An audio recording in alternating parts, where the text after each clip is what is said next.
Parlant d'autonomisation de la femme rurale, justement, Madame Sow, nous allons suivre un exemple concret. Et pour cela, nous allons dans le Bakau retrouver Halima Silla Diop.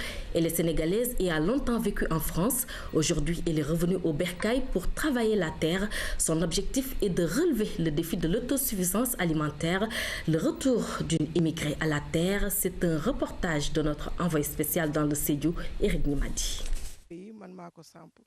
Nous sommes à Mankonomba, dans le Bakau, plus précisément dans le département de Sédhiou. Ce vaste champ de manguiers est la propriété de Mme Halima Silla Diop. Cette femme, émigrée en France depuis des dizaines d'années, prépare son retour au pays par un investissement dans l'agriculture. Mme Halima Diop est venue nous voir. Elle s'est confiée à nous pour nous dire voilà ce qu'elle voulait faire. Donc on est descendu sur le terrain, on a vu son exploitation. Donc la première chose à faire, c'était quand même de la conseiller pour savoir qu'est-ce qu'elle voulait faire, qu'est-ce qu'elle voulait faire dans son exploitation, parce qu'elle a une exploitation qui fait presque plus de 10 hectares, 12 hectares, donc qui avait déjà commencé à produire. Il y a des agrumes, il y a un peu de manguier qui était en bon état, donc on a décidé quand même du conseil pour faire de la diversification. En dehors maintenant de cette exploitation, il pourrait faire de la diversification, c'est-à-dire associer cette exploitation à d'autres cultures comme les... Née à Oudoukar, la jeune dame utilise son héritage et ses moyens pour lutter contre la pauvreté dans cette zone. Sur ses 12 hectares de terre, elle cultive à côté de ses 500 pieds de manguier un vaste domaine risicole. J'ai déjà un motoculteur que j'ai eu, mais ce qui m'aurait arrangé, c'est un tracteur.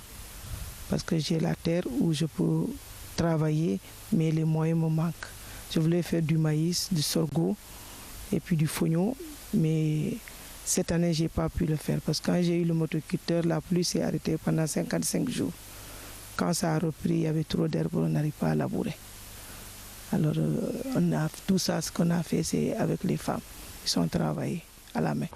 À côté du riz, denrée de première nécessité dans le Bakau, Halima cultive aussi de l'oignon, du gombo, du piment et du bissap.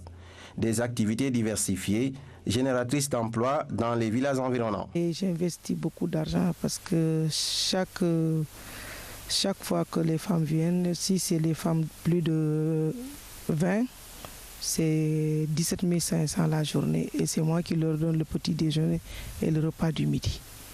Et quand c'est plus de 25 à 30, c'est 20 000 francs la journée.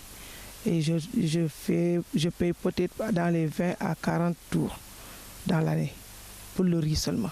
Et ça fait beaucoup. Partir est bien, revenir c'est mieux, c'est ce qu'a compris cette bonne dame. Grâce au soutien de son entourage, elle tient bon. Pour Halima, sa retraite, c'est l'agriculture et elle compte bien y rester pour le bonheur de toutes les femmes de sa localité. Nous retrouvons notre invitée, professeure Fatou Sarr Sow, directrice du laboratoire genre. Madame Sow, je vous disais tantôt que nous allons beaucoup parler de parité ce soir. Cette vieille revendication des femmes aujourd'hui satisfaite. Je dis satisfaite parce que tout simplement la loi a été votée depuis le 14 mai 2010. Et qu'est-ce qui a changé depuis cette date?